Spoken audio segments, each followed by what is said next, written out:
All right, everyone, take it with a grain of salt and put on your thinking caps time, because remember, in my analysis, one poll is never to be taken too seriously. When you have a poll spread across numerous states with a reasonably small sample size, released by CNN, that's especially the case, but this is an interesting poll. Normally, the only relevancy to single polls is that over a period of time, if the poll is conducted enough by the same firm using the same sampling methodology, you can see movement. You just can't tell exactly what the real number is. You can simply gauge momentum, but you know not the mass of that which has the momentum. Interesting sort of thing. Therefore, when I see a CNN poll saying that Trump across a slew of competitive states is up by 5 points, and over 50%, that's significant in and of the fact that prior polling on the same topic showed Trump generally behind in these states. If the momentum exists, if this isn't an outlier, and it could be, this is why we need more data points, and it'll be weeks before we have a real number on this. If this poll is to be believed, Biden's edge in many of these states has eroded away possibly to nothing. In a race in which Trump is headed up above the mid-40s. He's at 45 now and rising, having bottomed at 44, a little above that. He appears to have stabilized between 45 and 46. Gentle upward trajectory likely to continue at some point.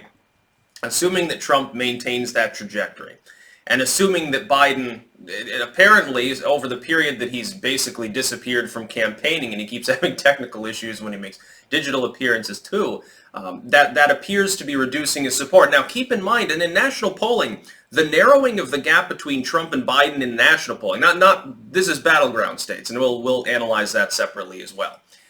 The gap has shrunk, but it's not because Trump's gotten more popular. Trump has actually lost about a point of support over the last few weeks as well. Biden simply lost more. Biden was about 6 points ahead. Now he's falling down towards 4. That's getting into dangerous territory in an election where turnout is going to play an outsized role, where Trump in party has absolutely massive enthusiasm. His support in party is the highest of any Republican ever. Biden, meanwhile, is a very low-ranked Democratic candidate. He is low on the recent Democratic candidate likability scale. That's why enthusiasm and turnout levels are going to have a differential. Now, battleground polls. I literally mentioned battleground states the other day. Trump's approval overall right now is middling. It's about the same that Obama had at the same time in his first term. Again, totally survivable. When you add in the enthusiasm gap, that says good things potentially for Trump's re-election chances. But it's not even across the board. In some states, Trump's approval's over 50. In some states, Trump's approval's in the 30s. That's the way the country works. This is why there's an electoral college as well, so that a handful of big cities can't run roughshod over most of the nation and drain its productivity like New York does the rest of New York State, because unfortunately they've got a lopsided population differential. It's not what happened. And Albany. There's a lot of civic structures in Albany. You ever been there? They definitely love their pork barrel politics in New York State. It's funny because more than half the state is deep red. Most people don't know this. They think of it as New York City and Albany, and that's all that's there. Anyway, these polls. If we get 2 or 3 more polls that are showing an even split, Trump riding near 50, Trump ahead a half a point or something, Biden needs to be real goddamn careful, because so far he's been admonished, and this is the going logic from most commentators. The general logic is that Biden only survives this race really by disappearing. That is, they're hoping for no debates, or at least not having an in-person debate, so that the stage appearance aspect, which Trump would dominate, that's off to the sides or non-existent. They don't want to have physical rallies, mainly because Trump gets 10-to-1 audience sizes. Trump can fill a stadium with 30,000 people. Biden struggles to hit 10,000. In fact, I'm not sure he's had a rally, prior, of course, to coronavirus. I'm not sure he ever had a rally with over 5,000 or 6,000. Did he? Somebody tell me Biden's biggest rally and what the total was. I know Bernie's dwarfed his, and Bernie lost, and is now sidelined. That's going to hurt too. But if you're looking at competitive states, that's really what matters. People that are pretending that Texas is a battleground, by the way, fuck off. Texas is not a battleground, neither is Arizona. By the way, neither probably is New Mexico or Nevada. They're probably just going to go blue. The new battlegrounds are Michigan. Michigan's a big one. Technically speaking, Iowa's is a battleground, although general consensus is it's moved red enough so that it's probably off the table. Wisconsin, Pennsylvania, Maine, and New Hampshire at this point are battlegrounds. Virginia, North Carolina, and then Florida. Those are the big ones. Colorado, again, to a lesser extent. Nevada, technically speaking. There are another half a dozen states that are kind of sort of, I mean, you could construe Iowa, Ohio, Missouri, some of these other marginal red places as battlegrounds. The same with the blue side, again, Nevada, but also New Mexico.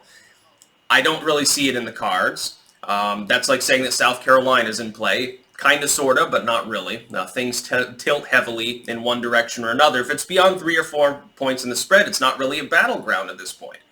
If Trump is at 53, 54% approval in a state, the odds of Biden managing to snatch it, that requires a significant shift in politics. What do we know? Politics, the trajectory is likely to remain roughly stable unless something big happens in the debates or a candidate dies or gets seriously sick. If Trump gets corona, Pence has to run the country for a month.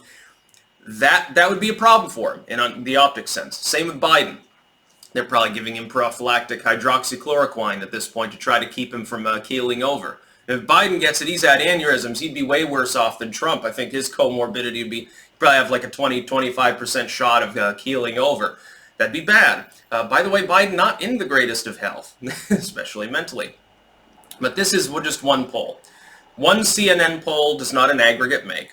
But we can possibly gauge momentum. We simply need more data points. You need more points to build a proper aggregate and to know closer to what the real number is for approval or a matchup or something like that, approval of a policy. You need quite a few data points, especially over a term of time. You can watch a trend build. You only need a few data points to speculate momentum, and more data points means more likelihood. It's not necessarily that you can find an actual number, but you can find a trajectory, generally speaking. I believe that the trajectory goes heavily against Biden in the battleground states, and partially it's because of the fact that he's an absentee. Again, the common wisdom is that that's a good thing, but it could be that that's actually going to kill his campaign, that the fact that, they're not watching him speak. His streams get a few thousand people tops. I get more people on live streams than Joe Biden himself does. That saps the energy out of a campaign. Trump doesn't have that problem. Again, because of the partisan climate, at least within party, turnout's going to be sky high. He doesn't have to worry about that. He can suspend his rallies for some time. And also, he has the bully pulpit. He is the incumbent. There's a lopsided advantage in an election where there's an incumbent. They have one of the keys to the White House just by already being in the office. People tend to prefer the demon that they know over the demon that they don't know, so to speak. I think that, if this poll is anywhere near the real number, and again, I'm not speculating that it is, it just shows me possible momentum. If it's anywhere near the real number and Biden loses his edge in some of the more critical battleground states this early in the race without even having a debate yet, that would be a problem. Because the going logic, and I conform to this, I believe that Trump will absolutely annihilate Biden at the debates. I don't think that there's any question. Biden is not a good speaker. Not least wise because he goes off the rails and says weird shit that doesn't make any sense. He stumbles through his words, forgets his lines, so to speak. And this is definitely, there's a reason why they don't want gotcha questions from the audience. You've seen what happens when that occurs. He had that one, what was it, a steel worker or whatever who spoke to him briefly about gun control, and that Biden acted like he wanted to punch him. He's like, oh, you don't know what you're talking about, what an ignorant fuck. And he says weird shit. He pisses people off, by the way, when he does his poor optics. Can you imagine what Trump will do? He'll do what he did to Hillary in the second debate. He'll prowl around the stage when he's not talking, and when he is talking, he'll issue vague threats and call Biden a loser, basically, and excoriate his record. And it'll be funny, by the way. This would be the most monumentally funny part. Watching Biden try to take credit for everything that the Obama admin did right, which, in the partisan sense, that the liberals like much of what he did, to get some independent voters while not pissing them off by being associated with all the shitty things that he did. Shovel ready, fast and furious, those ring a bell. Certainly the Michael Flynn thing at this point is a pall hanging more over the Biden camp than on the Trump camp. Burisma, things of that nature. That could be poisonous to his campaigning. If he loses control of Michigan and Wisconsin, he only needs to lose like 3 of those states that flipped towards Trump for Trump to be perilously close to clinching the election. Assuming that Indiana and Ohio and Iowa and Missouri, these states that are technically kind of sort of in play sometimes, remain red, which there's no indication that they won't, and Trump picks off Michigan and manages to hold Florida, I think that takes him tolerably close to the 270 threshold anyway. I think he'd be riding in the upper 200s almost at that point. If he goes into the election with 250 safe delegates in 6 or 7 competitive states, it's not going to take him long to make that up. I know Maine and New Hampshire, they're smaller and more rural. The fact that it looks like Maine might be in play for the first time in 6 election cycles or some crazy shit, and not just their off elector, by the way, their extra district there.